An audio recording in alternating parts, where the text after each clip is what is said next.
Nanguna na sa pila si Aling Natividad sa kadiwa ng Pangulo Store sa Barangay 167, Llano Road, Caloocan City. 4:30 pa lang ng umaga, nakaabang na siya para makabili ng murang bigas sa kadiwa. Sa tindahan po, 60 ang isang kilo, ay dito kalahati. Pwede ng 2 kilo ang mabibili namin. Nakita ko po, maganda yung bigas nila rito. Makakatipid na kami.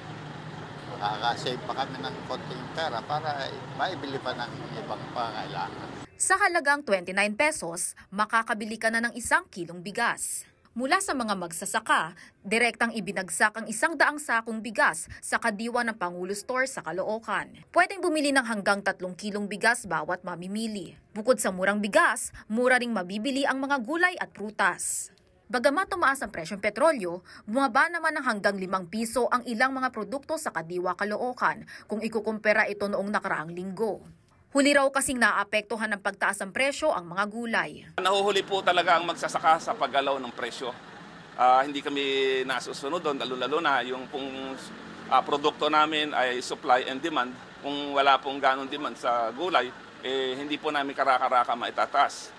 At yun naman po talaga, pagka po naman mataas ang demand, kahit hindi po tumataas ang gasolina o crudo, tataas po ang gulay natin. Bukod sa Caloocan, 29 pesos kada kilo ring itinitinda ang bigas sa Kadiwa Store sa ADC Building, Elliptical Road, Quezon City at AMVA Housing, Ugong, Valenzuela City. Maaari ring bisitahin ng PhilFIDA compound sa Barangay Talondos, Las Piñas City at Bureau of Plant Industry sa Malate, Manila na bukas naman tuwing Huwebes at Biyernes. Bukas na ang Kadiwa ng Pangulo Store sa Caloocan simula 6 a.m. hanggang 7 p.m. araw-araw, habang 7 a.m. naman pwedeng bumili ng bigas. Binibigyan prioridad sa pila ang mga senior citizen, buntis at person with disabilities. Bisitahin ang official social media page ng Kadiwa para malaman kung saan ang pinakamalapit na Kadiwa store sa inyong lugar.